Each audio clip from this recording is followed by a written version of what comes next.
नमस्कार, जोहार। न्यूजीलैंड भारत की खास पेशकश आधी आबादी देख रहे हैं आप। और आज आधी आबादी में बात होगी हजारीबाग लोकसभा की। इस वक्त हम हजारीबाग लोकसभा के सदर विधानसभा क्षेत्र के आईसेक्ट विश्वविद्यालय में हैं। और आईसेक्ट विश्वविद्यालय को इसलिए चुना गया क्योंकि यहाँ महिला स्टाफ की तादाद सामान्य से थोड़ी अधिक है, इसलिए हमने इसे चुना है। और यहाँ आज बात होगी लोकसभा को लेकर, किस नजरिए से यहाँ की जो महिला स्टाफ है वो देखती हैं। साथ ही यहाँ बात होगी हजारीबाग लोकसभा के ऊपर। एनडीए ने अपनी प्रत्याशी की घोषणा कर दी है, इंडिया गठबंधन ने भी अपनी प्रत्याशी की घोषणा यहाँ कर दी है। एनडीए से यहाँ पर सदर विधायक मनीष जायसवाल को लोकसभा हजारीबाग से प्रत्याशी के रूप में बनाया गया है, तो वहीं इंडिया गठबंधन ने भाजपा छोड़ करके कांग्रेस में शामिल हुए जयप्रकाश भाई पटेल पर दांव लगाया है। फिलहाल ये महिलाएं हैं, इनसे ही हम लोग जानेंगे कि किस नज़रिए से इस लोकसभा चुनाव को इन लोग देख रही हैं। मैडम, सबसे पहले आपका स्वागत है न्यूज़ 11 भारत की खास पेशकश आधी आबादी में।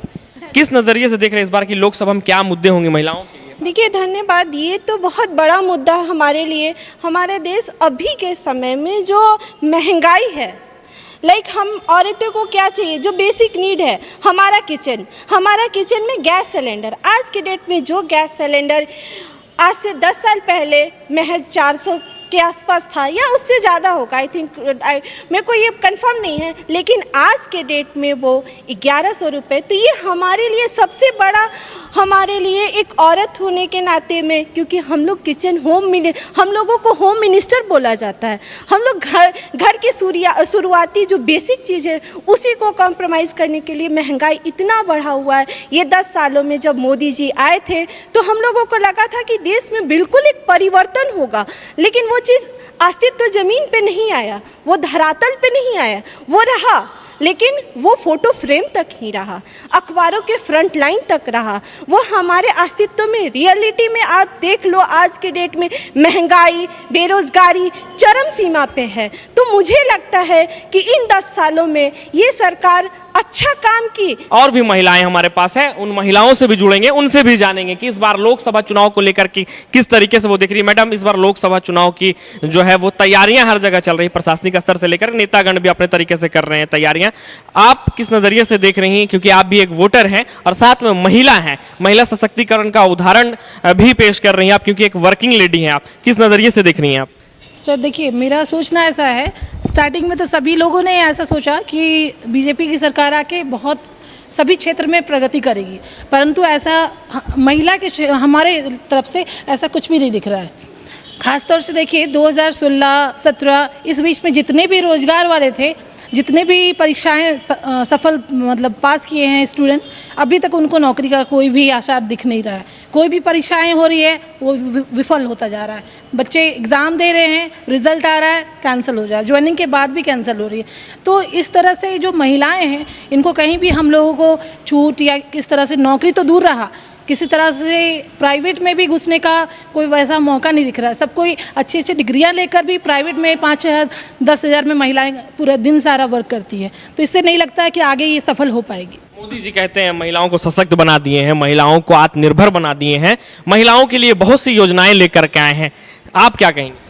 तो आत्मनिर्भर बनाने के लिए उनको पहले घर से भी तो छूट मिलनी चाहिए। घर से अगर छूट मिलती है तो बाहर का रास्ता उनके लिए क्लोज होता है। जहाँ भी जाती है उन्हें 2,000-4,000 की नौकरी मिलती है, जो उनके घर के लिए सफिशिएंट हो नहीं पाता है। तो उनके लिए सिर्फ सशक्तिकरण का ही फैसला लेना इतनी बड़ी बात नहीं होती है। उनके लिए उन्हें भी आगे बढ़ना पड़ेगा। महिलाएं तो हमेशा ही आगे हैं, वो चाहती है कि हम सभी क्षेत्र में आगे बढ़े, लेकिन उनके लिए सरकार अगर उनकी सपोर्टिव होगी तभी तो कुछ भी कार्य सफल हो पाएगा। जाहिर तौर पर कई महिलाएं हैं और आपने महिलाओं की भी बातें सुनी, अन्य महिलाओं से जुड़ेंगे, उनसे जानने की कोशिश करेंगे। मैम, इस बार लोकसभा चुनाव है, ये बहुत बड़ा पर्व है भारत में चुनाव, इसको लेकर तमाम तैयारियां चल रही हैं। देखिए, आप लोग, अभी एक मैम ने बताया कि हम लोग होम मिनिस्टर है घर की, और ऐसा संबोधित भी हम लोग करते हैं। क्या होगा इस बार चुनाव में, क्या मुद्दों को लेकर के आप लोग वोटिंग करेंगे, किस चीज़ को ध्यान आकर्षित करके वोटिंग इस बार करने वाली हैं आप लोग? No doubt Modi ji is the best prime minister India, no doubt. मेरे जो मुद्दे होंगे, ये रोटी कपड़ा मकान, ये हमारे इंटरनल मैटर्स है, ठीक है।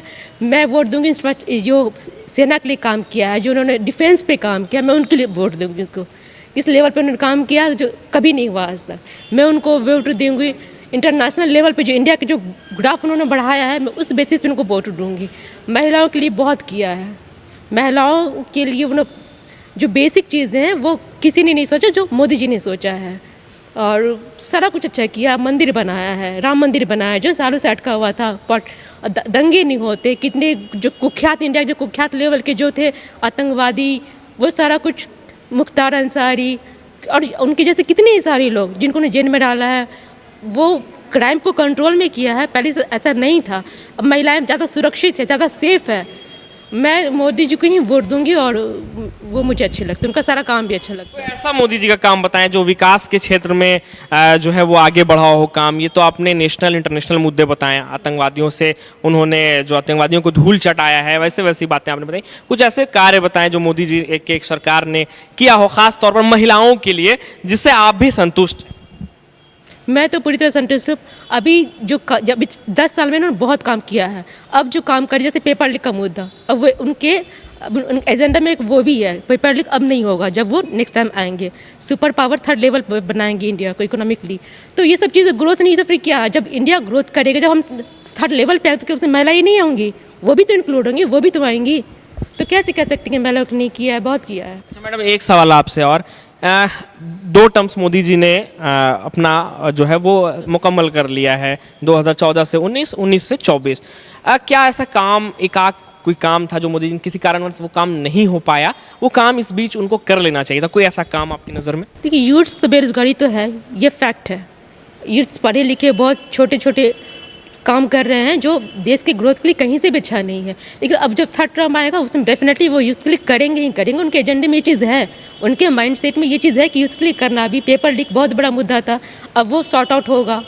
ये सब चीज़ें हैं, मुझे हर काम उनका पसंद है। और भी यहाँ पर महिलाएं हैं, उनसे भी जानने की कोशिश करेंगे। सभी महिलाएं मुखरता के साथ जो है वो बातें अपनी रख रही हैं हमारी खास कार्यक्रम आप भी आधी आबादी को लेकर के। मैम, इस बार लोकसभा का चुनाव है, क्या जो है मुद्दे हैं उससे लेकर वोटिंग करेंगे आप? मैं तो बिल्कुल मोदी जी को ही वोट करूंगी। उसके बहुत सारे कारण हैं।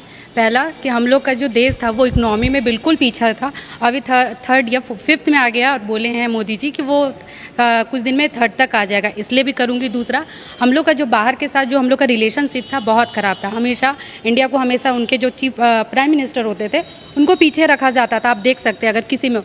लेकिन अभी ये है कि हमेशा सब लोग मोदी जी मोदी जी मोदी जी। अभी जो एक आया है, मुझे उसका नाम नहीं पता, उसमें भी सबसे ज़्यादा चाहिता होते हैं उसमें नरेंद्र मोदी जी का ही नाम आया। चौथा, अभी रिजर्वेशन बिल जो विमेंस के लिए लागू हुआ है, ये सबसे ज़्यादा संसद में आया है, वो अभी लागू हुआ। कांग्रेस के समय लागू नहीं हुआ था, इसलिए अभी। और बोला जाए कि पहले कितना किया, 70 साल में कांग्रेस ने क्या कर लिया, अभी 20 साल हुए बीजेपी ने बहुत किया। ये हम लोग नहीं बोल रहे, अदर कंट्री के जो लोग जो यहाँ रहते थे और अभी फॉरेन में रह रहे वो भी यहाँ आ रहे, वो भी यही चीज़ बोल रहे कि बहुत डेवलप हुआ है। हम ये नहीं बोल रहे कि पूरे तरीके से 100% मोदी जी सही है, बट 70% मोदी जी सही है। कुछ चीज़ें होती है, कोई भी परफेक्ट नहीं होता, फिर तो वो भगवान हो जाएगा, लेकिन 70% मोदी जी सही हैं। और यह है दूसरा, वो जो अभी हम लोग का जो सिक्योरिटी है, जो सैनिक है, उस पर बहुत ध्यान दे रहे हैं। और आप बोले कि उस समय पूछे उनसे, पुलवामा अटैक जो हुआ था उसमें सर्जिकल स्ट्राइक किए थे, इससे पहले किसी का हिम्मत नहीं था जो ये वहाँ से हम लोग का बिपिन रावत जी को वापस छोड़ दिया गया, ऐसा किसी का नहीं था, हमेशा मार दिया जाता था। लेकिन इस बार जब मोदी जी थे वो वापस आए, क्यों? मोदी जी की वजह से, वो लीडर है ना। और इस बार अगर कुछ पाकिस्तान करेगा तो ये होगा, इसलिए मेरा फुल सपोर्ट मोदी जी को ही है। वो सुकन्या, फिर महिला का, फिर अभी सिलाई मशीन, सबका बहुत सारा चीज़ में वो लड़की लोग को छूट मिला है। कैसे नहीं छूट मिला है? यही चीज़ है कि बहुत लोगों को बहुत चीज़ों की जानकारी नहीं है, बस कुछ चीज़ जो इंस्टाग्राम में या व्हाट्सअप में आते रहते ना, उन लोगों को देख के उड़ते रहते। तो पहले न्यूज़ को अच्छी तरह से पढ़ना चाहिए, उसको जानना चाहिए, तभी। तो मेरा फुल सपोर्ट मोदी जी को ही है। अच्छा मैम, कोई ऐसा काम बताइए जो कि मोदी जी के रहते हुए नहीं हो पाया, वो काम हो जाना चाहिए, यानी कि अति आवश्यक था वो काम लेकिन किसी कारणवश नहीं हो पाया है। अगर इस बार वो फिर से प्राइम मिनिस्टर बनते तो वो काम उनको करना चाहिए, ऐसा कुछ मन में आपका? नहीं, मोदी जी अभी वो लागू किए हैं, वो जो आप पेपर लीक वाला बात किए ना, वो लागू किए हैं, बट अभी वो उतना, क्योंकि अभी तुरंत लागू, कोई भी चीज़ लागू होता है तो तुरंत उसको होने में टाइम लगता है। और अभी उसके लिए वो ये बिल भी लागू किए हैं, तो वो हो जाना चाहिए। लेकिन यही है कि काम जो मतलब थोड़ा स्लो में चल रहा है, लेकिन हो जाएगा, क्योंकि कोई भी चीज़ तुरंत लागू होता है, चाहे वो कुछ भी हो या स्टार्टअप भी होता है, वो तुरंत नहीं हो पाता है। तो ये चीज़ अगर थोड़ा जल्दी हो जाता है, फिर भी उसके लिए बहुत सारा कानून बनाया है कि इस बार अगर लीक होगा तो जो लोग लीक करवा रहा है या पूरा CBI का जाँच होगा, तो ये चीज़ हो रहा है, लेकिन मतलब ओवरऑल मैं तो उन्हीं को वोट दूंगी। 70 साल में कांग्रेस ने कुछ नहीं किया। Thank you. फिर से हम आपके पास एक बार जुड़ेंगे कि आप युवा हैं, यहाँ पर सबसे कम उम्र के स्टाफ आप ही हैं, आपसे भी जुड़ेंगे। एक सवाल आपसे और लेंगे हम लोग।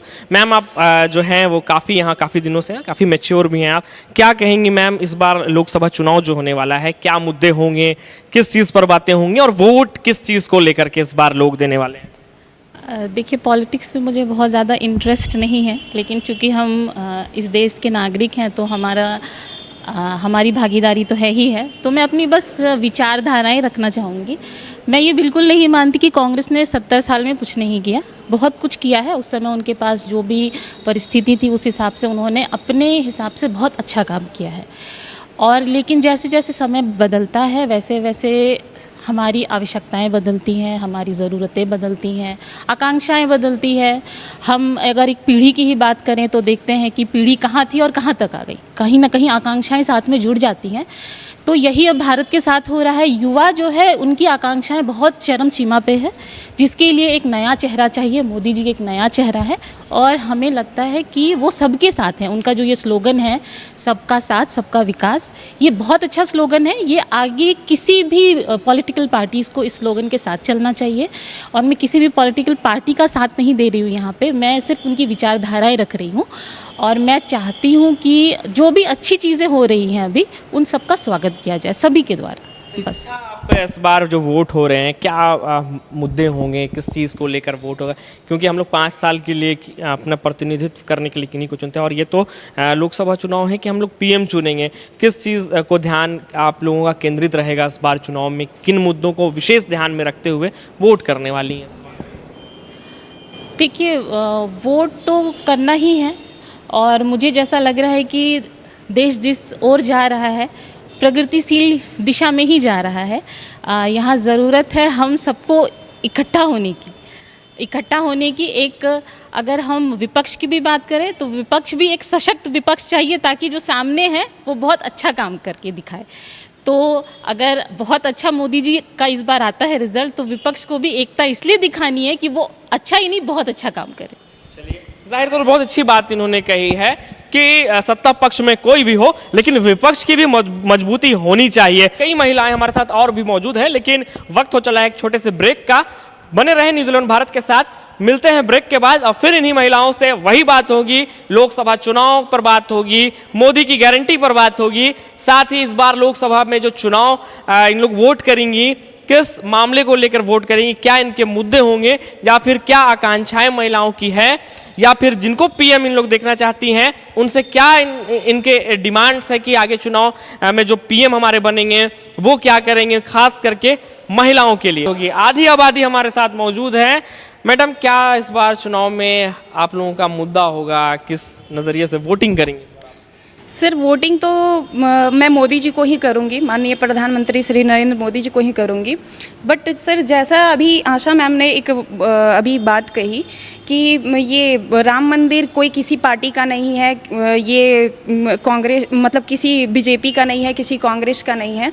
तो सर, मैं इनसे जानना चाहूँगी, राम मंदिर जो है सर वो बीजेपी का ही किया हुआ है सर। वो ये लाल कृष्ण आडवाणी उसके लिए कितना ये तपस्या किए। उसके बाद उस टाइम नरेंद्र मोदी जो थे वो गुजरात के मुख्यमंत्री थे। तो सर मेरा मानना ये है कि राम मंदिर जो है वो माननीय प्रधानमंत्री नरेंद्र मोदी जी का ही काम किया हुआ है ना। तो सर, जैसा आशा मैम बताई उसके मुकाबले मैं माननीय नरेंद्र मोदी जी को ही वोट करना चाहूँगी। आपकी सहकर्मी है, बता रही हैं कि मोदी जी की ही देन है राम मंदिर। हाँ सर, मेरा कहना, अगर भारतीय जनता अगर मोदी जी का सपोर्ट नहीं करती तो आज ये संभव नहीं होता। इसलिए कि नहीं, पर्सनली पार्टी लीडर का नाम लेके ये कहना बिल्कुल ही गलत होगा। एक शब्द में आप भी बता दें, राम मंदिर किनका? भारतीयों का। तो आपकी सहकर्मी ने जवाब दिया है कि भारतीयों का है राम। बट मैं ये सर मानना चाहूँगी कि ये राम मंदिर मोदी जी का ही देन है, सहायता से भाजपा की ही सहायता से बना है सर। भाजपा देखिए, भाजपा की सहायता से, अभी भाजपा सत्ता पे है तो उसकी सहायता से बनी। अगर कांग्रेस होती तो कांग्रेस की सत्ता से बनती। लेकिन अगर ठीक 70 साल प्रीवियस हम लोग को करंट में देखना है, करंट में वैसा कोई भी काम नहीं किए हैं जिनके लिए एवरेज जो महिलाएं होंगी उनको शायद ही वोट करेंगी। मैम सर मेरा ये मानना है कांग्रेस के टाइम में ये कितने सैनिकों लोगों का सर चला जाता था, है ना, काट करके पाकिस्तान ले जाता था। मोदी जी ने सर्जिकल स्ट्राइक करवाया, मोदी जी ने ये अभी आतंकवादी लोगों को कितना खात्मा हुआ है ना, वो खात्मा करते जा रहे हैं। उनका इंटरनेशनल लेवल पे नाम हो रहा है। तो मोदी जी बेस्ट हैं। आप किन मुद्दों को लेकर के, किस मेन एक चीज बताइए जिसको देख करके आप वोट करने वाले हैं? सर मेरा ये मानना है कि Narendra Modi most powerful prime minister of India. Modi ji के चेहरे पर ही वोट कर रही हैं? जी हाँ मैम। चलिए एक सवाल पे उनके जगह पे कोई और होता तो शायद मैं वोट ना कर पाती, बट वो एक शेर की तरह दहाड़ते हैं, उनमें वो रुतबा है, वो पर्सनालिटी है जो मैं मोदी जी को मैं वोट करना चाहूँगी। एक सवाल आपसे मैडम, चलिए मोदी जी फिर से हम लोग के तीसरे बार वो प्रधानमंत्री बने, कोई ऐसा काम जो उनको करना चाहिए खास तौर पर महिलाओं के लिए, कोई ऐसा काम आपके मन में? महिलाओं के लिए मैं यही बोलूँगी मोदी जी से, ये एजुकेशन लेवल जो थोड़ा धांधली चल रहा है एजुकेशन लेवल को लेकर के, जैसे पेपर लीक हो जाना, जेपीएससी का पेपर लीक हो जाना, खास करके मैं झारखंड का सरकार से ये दरख्वास्त करूँगी, अनुरोध करूँगी कि ये मतलब महिलाओं के लिए जो पेपर लीक हो जाता है, जो जॉब नहीं मिल पा रहा है, उस धांधली को, वैकेंसी जो नहीं आ रही है, उस लेवल को थोड़ा सा ठीक किया जाए। मैं उनसे यही अनुरोध करूंगी। आराधना चौबे। तो और भी महिलाएं हैं मैडम, आपसे जानेंगे कि इस बार चुनाव जो है बहुत ही नज़दीक है, चुनाव वोटिंग करेंगी, क्या मुद्दे होंगे आपके, क्या रणनीति आप लोगों ने तैयार की है कि इनको वोट करना है, और इस मामले को लेकर ये कहना चाहेंगे कि ये मिडिल क्लास फैमिली को थोड़ा दिक्कत हो रहा है इसमें। अपर क्लास वाले लोग के लिए अच्छा है और लोअर क्लास लोग के लिए अच्छा है, लेकिन मिडिल क्लास बहुत इसमें लेबर कर रही है। तो क्या होगा, मेन क्या मांग रखते हैं कि अगर जो भी प्रधानमंत्री बनेंगे वो ये चीज़ को कम कर दे या इस चीज़ को बढ़ावा दें या किसी चीज़ में बदलाव? तो बेरोजगारी के लिए वैकेंसी बहुत कम आता है। झारखंड के लिए हम स्पेशली बोलना चाहेंगे, वैकेंसी आता ही नहीं है।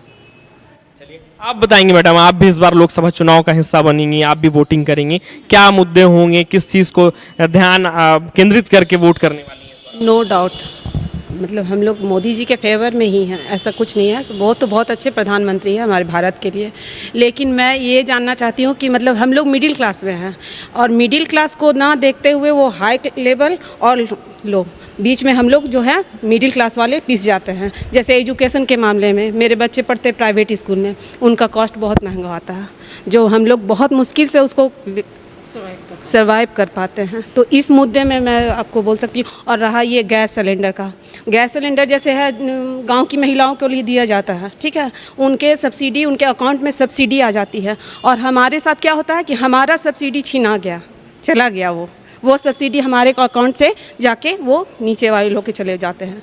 तो इसलिए मैं इस मामले में बोलूँगी कि थोड़ा काम करना चाहिए मोदी जी को हमारे मिडिल क्लास के लिए। बिल्कुल बिल्कुल, हम लोग बहुत लोग हैं ऐसे कि मिडिल क्लास है, बहुत लोग पिस जाते हैं, जैसे रोज़गार नहीं है उनके लिए, बहुत कम पैसे में लोग काम करना मजबूर हो जाते हैं काम करने के लिए। आप बताएंगे, आप भी यहाँ हैं और आप भी युवा हैं, इस बार वोट कर रही हैं लोकसभा चुनाव में, क्या मुद्दे होंगे महिलाओं को लेकर, खास तौर पर क्या मुद्दे हैं? मैं तो वोट जाहिर सी बात है मोदी को ही दूंगी, क्योंकि बहुत सारी योजनाएं हैं, जैसे बेटी बचाओ बेटी पढ़ाओ, जन धन योजना है, उज्ज्वला योजना है, बहुत सारे गांव में लकड़ी से खाना वाना बनते थे, अब उनको गैस की वो दी जाती है। तो मेरा वोट तो मोदी का ही रहे, क्योंकि मोदी है तो मुमकिन है। 3-4 योजनाओं का नाम आपने बताया, इसमें से आप कौन सी योजना से लाभान्वित हुई? मैं तो नहीं हुई हूँ, लेकिन मैं नीचे स्तर पर, क्योंकि मैं गांव से बिलोंग करती हूँ, तो बहुत सारे बच्चे लोग को पढ़ने को जो मौका मिले हैं, बेटी पर पहले बेटियों को इतनी वो नहीं दी जाती थी, पर अब लोग देखते हैं तो पढ़ाते हैं, इसलिए बेटी बचाओ और बेटी पढ़ाओ को मैं उससे बहुत ज़्यादा वो खुश हुई हूँ। क्या नाम हुआ? मेरा पायल कुमारी। आप भी आएंगे इधर, आपसे भी जानेंगे हम लोग। वही सवाल होगा कि इस बार लोकसभा चुनाव को लेकर के सारी तरीके से तैयारियां चल रही हैं, राजनीतिक पार्टियां भी तैयारी कर रही हैं, जिला प्रशासन भी तैयारी कर रही हैं, अब वोटर्स क्या तैयारी में हैं, क्या मुद्दे होंगे वोटर्स के? देखिए, मैं भी कम्प्लीटली मोदी जी की ही तरफ से हूँ, मैं भी उनको ही वोट करने वाली हूँ, क्योंकि उन्होंने हम लोगों के लिए बहुत कुछ किया और अभी भी कर रहे हैं, आगे भी करेंगे। ओवरऑल देखा जाए तो कंट्री का डेवलपमेंट अगर हो रहा है तो सिर्फ मोदी जी के कारण। कोई कैसा आप बताएं? उन्होंने बहुत कुछ किया है। अभी देख रहे हैं अटल पेंशन योजना, आत्मनिर्भर भारत, आपको भी पता होगा बहुत सारा योजना उन्होंने लाया है। अब जैसे मैम ने कहा कि योजना आ रहा है लेकिन मिल नहीं पा रहा। मोदी जी जो हैं ऐसा वो लोग, यहाँ के लोग के बहुत लोग जो मोदी के अगेंस्ट में हैं, वो लोग छोटा छोटा फैक्टर्स कंसीडर करते हैं कि लोगों को एजुकेशन नहीं मिल पा रहा, आने जाने में तकलीफ हो रहा है। लेकिन मोदी जी ऐसा काम करते हैं कि आपको उस चीज़ का फ़ायदा अगले 5 साल के बाद देख मिलेगा। वो नज़र आ भी रहा है। लोग को बहुत सारा चीज़, बहुत प्रॉब्लम्स होते थे। अब देख रहे होंगे अब वंदे भारत, अगर मोदी जी हैं तभी ये चीज़ पॉसिबल हुआ है। राम मंदिर क्यों नहीं वो पहले हो पाया पॉसिबल, चाहे कोई भी रीजन हो, क्यों नहीं हुआ ये पॉसिबल, तो अभी हुआ। तो मैम जैसा कह रही कि योजना मिल नहीं पा रहा, तो हो सकता है ये बेनिफिट आपको कुछ दिन बाद मिलेगा, लेकिन मिलेगा ज़रूर। मैडम का कहना है कि मोदी जी ने इंटरनेशनल कई मामले में जो है हस्तक्षेप करते हुए, भारत का प्रतिनिधित्व करते हुए भारत का नाम रोशन किया है। साथ ही कहना है एक सर्जिकल स्ट्राइक एक बहुत बड़ा मुद्दा है जो मोदी जी के नेतृत्व में किया गया सर्जिकल स्ट्राइक, वो है। कितना सहमत इनकी बात? देखिए, मैं इनकी बातों से सहमत हूँ, लेकिन ऐसा नहीं है कि सर्जिकल स्ट्राइक अभी हुआ। अभी ये फोकस किया गया कि मोदी जी किए। ये सर्जिकल स्ट्राइक हमारे आर्मी के जवान करते हैं, ना कि कोई नेता करता है। वो नेता जो अपने एसी कमरे से बाहर नहीं निकलते हैं, वो क्या जाने -24 डिग्री में कैसे सर्वाइव करते हैं हमारे नौजवान, हमारे आर्मी मैन कैसे सर्वाइव करते हैं। वो तो एसी कमरे में बैठे हुए हैं, ठंड में ब्लोअर चला के बैठे हुए हैं, उन्हें क्या पता। मैम ने कहा है, पहली बात, कोई भी अगर बड़ा मुद्दा होता है ना, जैसे सर्जिकल स्ट्राइक हुआ है, तो बिना किसी के परमिशन, बिना हेड के परमिशन के नहीं होता। सबसे पहले सैनिक का जो हेड होता है कौन होता है? प्रेसिडेंट होता है। प्रेसिडेंट को कौन देगा? प्रधानमंत्री देगा। बिना प्रधानमंत्री के इतना बड़ा कि वो पाकिस्तान पे अटैक कर देगा। पहली बात, हम लोग पे एक भी ये लागू हुआ है। पहले मैम 1 मिनट। मैम आपने अपनी बात पूरी रखी, आपने अपनी बात पूरी की। मैम आप अपनी बात पूरी करें, अपनी बात पूरी। हम लोग का 100 साल पहले ये चीज़ ये हुआ था कि जब तक पाकिस्तान पहले अटैक नहीं करेगा हम लोग अटैक नहीं कर सकते। ये पहले यूनेस्को या कहाँ पे पहली बात ये चीज़ लागू हुआ है। तो बिना मोदी जी के बिना कहे वो ही ये कहे कहीं भी नहीं हो सकता। आप अगर कोई भी न्यूज़पेपर या कोई भी आर्टिकल में भी पढ़ लीजिए, बिना परमिशन, सबका हेड कौन होता है? प्रेसिडेंट। और प्रेसिडेंट को कौन बोलता है? आप लोग को सबको पता होगा, प्रधानमंत्री। पहले इतना हुआ, पहले भी तो इतना, हम तो एक बार भी सर्जिकल स्ट्राइक का नहीं सुने। पुलवामा अटैक हुआ तो तुरंत ये हुआ। बिपिन रावत जी वहाँ पर फंस गए थे तो उनको वापस, हम इससे पहले आप पढ़ लीजिए, न्यूज़पेपर उठा के पढ़ लीजिए या कोई भी चीज़ पढ़ लीजिए, जब बाकी लोगों की सरकार थी ऐसा नहीं हुआ। और आप पहली बार सच में न्यूज़ ये जान लीजिए कि बिना प्रधानमंत्री के नहीं, इतने बड़े बड़े चीज़, ये छोटा चीज़ नहीं है कि हम उसके घर में जाके बम फेंकने जा रहे हैं। एक दूसरे कंट्री में जाके हम लोग को अटैक करना है तो उसके लिए बिना परमिशन का नहीं होगा। अब वो चीज़ उन्हीं के बदौलत हुआ है। इनका कहना है कि सर्जिकल स्ट्राइक जो हुआ मोदी जी के नेतृत्व में हुआ है और हमने दुश्मन के दांत खट्टे किए। दांत खट्टे किए ये सही है, लेकिन इन्होंने ये गलत बोला ना कि प्रधानमंत्री का परमिशन कहीं भी प्रधानमंत्री नहीं देते हैं। परमिशन हमारे देश के राष्ट्रपति देते हैं, सेना नायक सेनाध्यक्ष को देते हैं, ना कि राष्ट्रपति को परमिशन देंगे प्रधानमंत्री।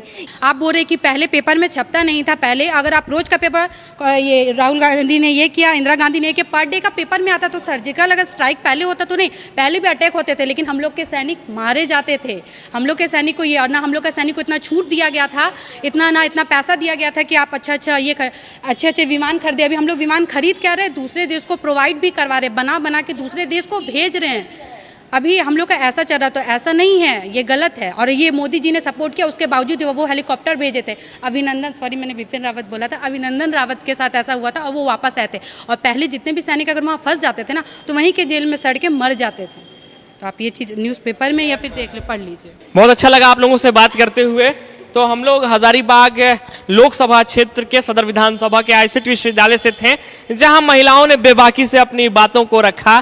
कई महिलाओं ने बताया कि मोदी फैक्टर इस बार काम करने वाला है, तो कई महिलाओं ने इस बार बताया कि बेरोजगारी, मिडिल क्लास और शिक्षा को लेकर के मुद्दा होगा इस बार लोकसभा चुनाव में। वक्त का थोड़ा तकाजा है, हम लोग फिर कहीं मिलेंगे इसी कार्यक्रम में आधी आबादी के साथ बात होगी न्यूजीलैंड में। फिलहाल मुझे और मेरे कैमरा पर्सन प्रवीण को इजाजत दे, तब तक के लिए शुक्रिया।